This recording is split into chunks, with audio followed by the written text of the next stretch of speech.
আমার সোনার বাংলায় আমার সোনার বাংলায়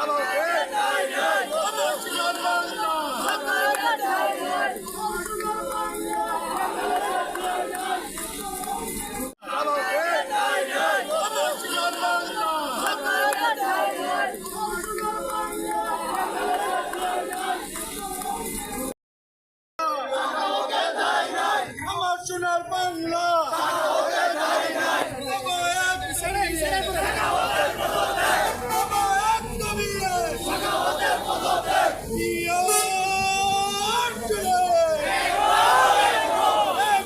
লড়াই করো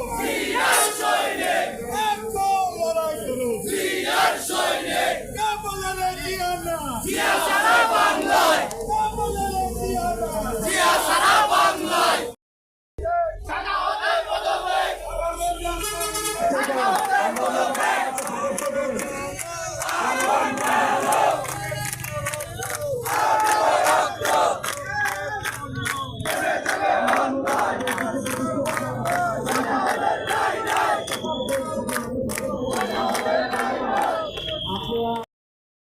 একটা সাইডে যাওয়ার পরে গাড়িগুলো চলবে, আমাদের তো বন্ধ থাকবে, আমাদের তো প্রতিটা সাইড বন্ধ থাকবে। আমাদের আন্দোলন তো ভাইয়া একটা সাইডে যাওয়ার পরে সকল বাস চলবে।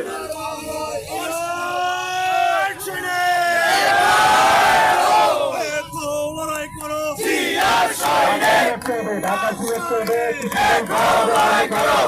ঢাকা সুয়েজ চলবে, ঢাকা সুয়েজ চলবে।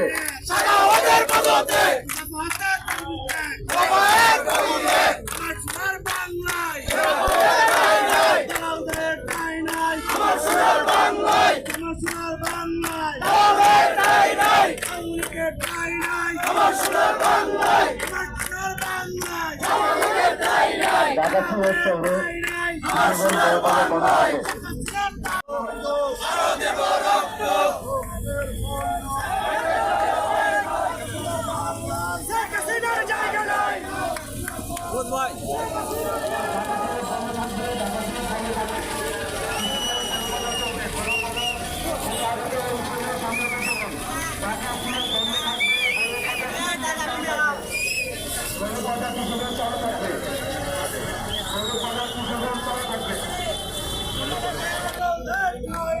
আমার সোনার বাংলায় আমার সোনার বাংলায়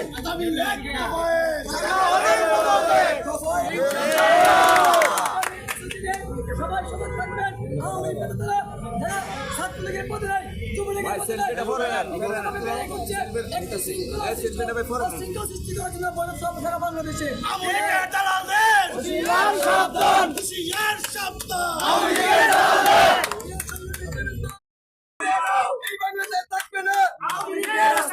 এই বাংলাদেশ থাকবে না, আওয়ামী লীগের আস্তানা, আওয়ামী লীগের আস্তানা, আওয়ামী লীগের আস্তানা,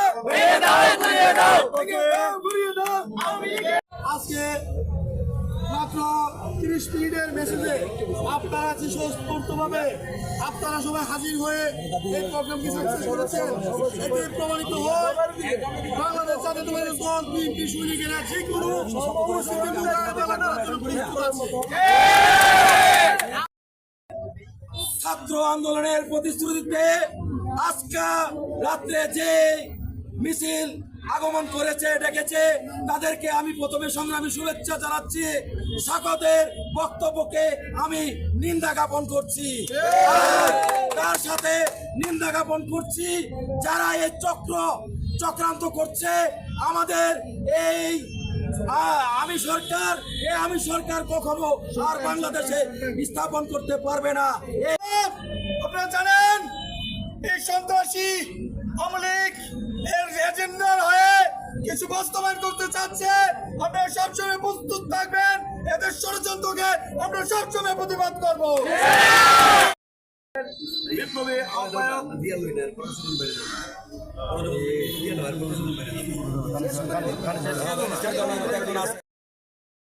নোটিশে যেভাবে আপনারা এখানে জড়ো হয়েছেন, একজন উপদেষ্টা, স্বরাষ্ট্র উপদেষ্টা সাখাওয়াত হোসেনের যে বিতর্কিত মন্তব্য, বাংলাদেশের ছাত্রদের রক্তের দাগ এখনো মুক্তি যায়নি, তারই অল্প কিছুদিনের মধ্যেই এই উপদেশটা যে ষড়যন্ত্রমূলক ভাবে বাংলাদেশ আওয়ামী লীগকে, এই ফ্যাসিস্ট আওয়ামী লীগকে আবার বাংলার মাটিতে প্রতিষ্ঠিত করার যে ষড়যন্ত্র করছে, এই ছাত্র জনতা এই ষড়যন্ত্র রুখে দিবে। উপস্থিত ছাত্র দলের নেতৃবৃন্দ, স্বেচ্ছাসেবক দলের নেতৃবৃন্দ, অপমান জনসাধারণ সহ সবাইকে আমি আমার ব্যক্তিগত পক্ষ থেকে ধন্যবাদ জানাচ্ছি। অতি অল্প সময়ের নোটিশে আজকে আমরা এই স্বৈরাচারে শেখ হাসিনাকে উৎখাত করার পরে আবার যে ষড়যন্ত্র চলছে তার প্রতিবাদে আপনারা যারা উপস্থিত হয়েছেন, এভাবে যখনই আমরা ডাকবো আপনারা প্রস্তুত থাকবেন।